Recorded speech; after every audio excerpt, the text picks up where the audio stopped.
My name is Alex. They say don't go to the grocery store when you're hungry. Well, in my case, I wasn't hungry, but I felt very lost. And eventually, that innocent shopping trip inspired me to move to the opposite side of the world. This story began on the common spring day of a common 24-year-old guy who had no idea what he wanted to be. I graduated from college with an engineering degree, but only because my parents wanted that for me. During school, I worked as a DJ most of the time, which was pretty exhausting, but it allowed me to save some money. After one hard night, I drove to the local supermarket to grab some groceries. I was meandering around with my shopping cart, and suddenly one guy dropped a bunch of baby diapers on my head from the top shelf. He apologized for the accident and said that he had seen much worse disasters. This was Toby, a guy from the International Red Cross. He had recently become a patient and couldn't afford to travel all over the world anymore. But he noticed my interest and invited me to volunteer in Colombia to help to build a school in one village.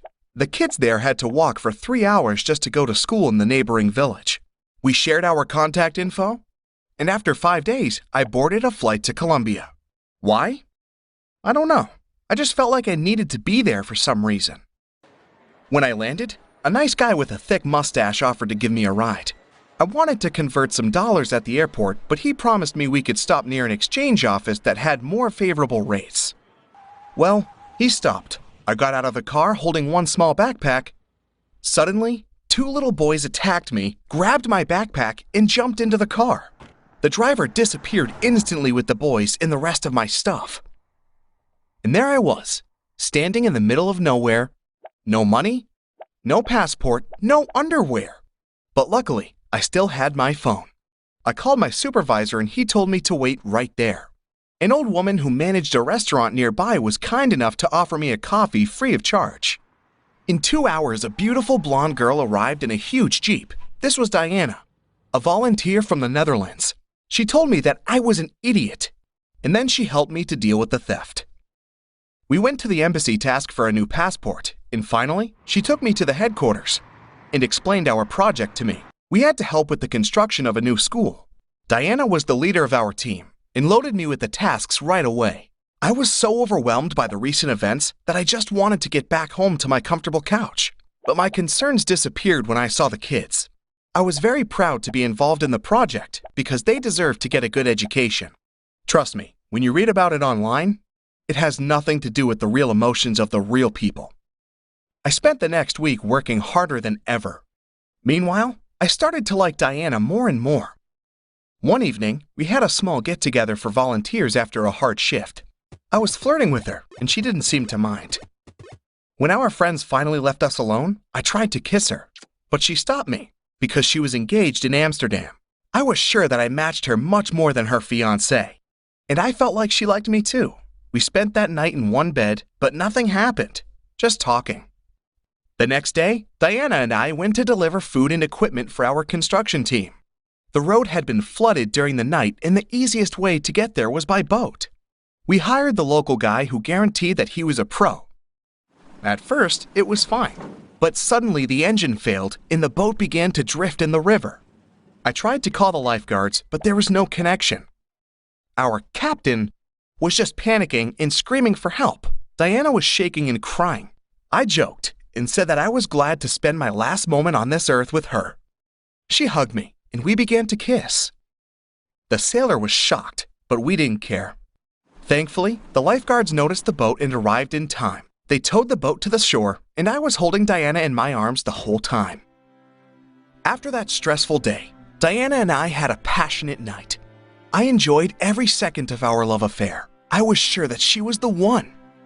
We spent a beautiful 3 weeks together in Colombia, helping people and enjoying each other. But then her contract expired and she was preparing to leave. We went to Medellin to spend the last night together.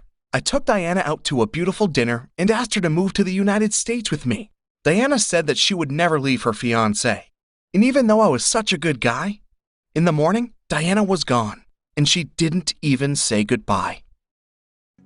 I was angry and miserable. My new friend Tom took me to a concert at a local bar. That's where I met Rosie, a 19-year-old Colombian girl. I cannot say that I was attached to her, but I wanted to forget about my struggles. And let's be honest, I wanted to avenge Diana. So yep, Rosie and I began to hang out. She was an orphan from the opposite part of the country.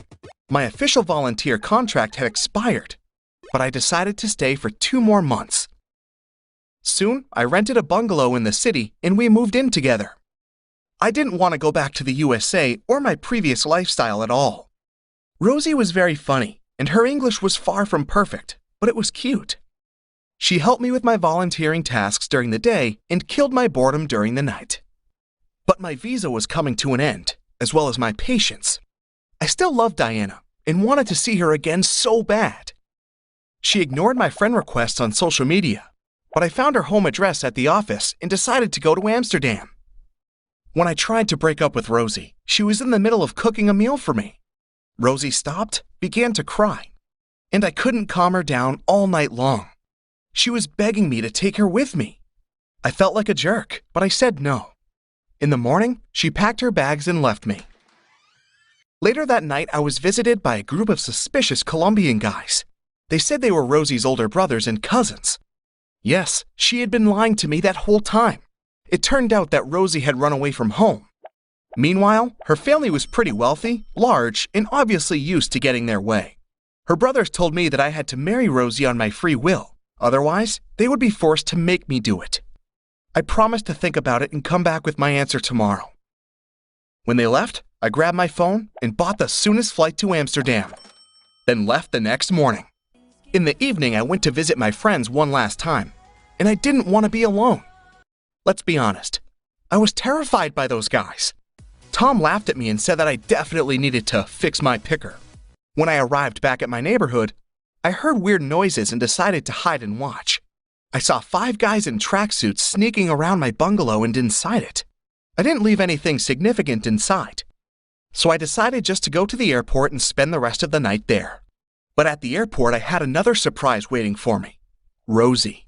She had been looking for me that night because I ignored her calls. She asked Tom where she could find me. That idiot told her about my morning flight.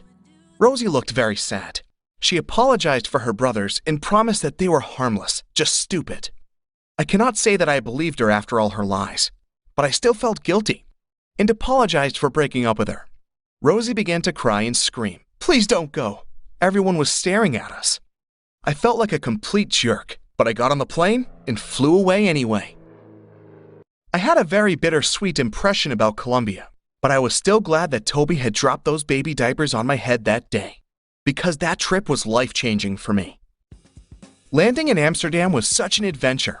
I'd never been to Europe before, and I fell in love with that city at first sight. I found Diana's house very quickly.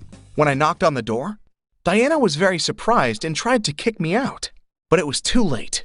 Her fiancé, Tavi, noticed me, and he was in a wheelchair. I didn't know how to react. In my imagination, I was going to come to Amsterdam to kill the dragon and save the princess, but this reality had nothing to do with my imagination. Diana lied to him, saying that I was an old friend, and Tavi invited me in for dinner. Diana and Tavi used to be huge fans of rock climbing, but 4 years ago, Tavi got injured and lost his ability to walk. After that dinner, Diana texted me, asking me to disappear. But Tavi had already promised to help me find a job in Amsterdam. He's a sound engineer. I decided to stay in Amsterdam for a while and see what would happen. Tavi and I began to work together, and he became my good friend. After a while, I told him about my affair with Diana, but he wasn't surprised. He confessed that he had wanted to break up with Diana for a while, because he knew that she had been staying in the relationship with him just because she felt guilty for his injury. When they broke up, I helped Tavi to move out. I was still secretly hoping to get the girl, but Diana didn't even want to hear about it. When Tavi left, she signed up as a volunteer to help out with an education project in South Africa and ran away from Amsterdam. As for me, I continued to live here and work with Tavi. By the way, after a year, I received a message from Rosie. She was visiting Europe and asked me out for coffee. Rosie had changed. She didn't pretend to be a poor country girl anymore. It turned out that her brothers didn't break into my bungalow that night. I had seen my own landlord and workers. They wanted to fix the roof before renting the bungalow out again. The next day, I introduced Rosie to Tavi. And guess what? They fell in love. Tom was right. There's definitely something wrong with my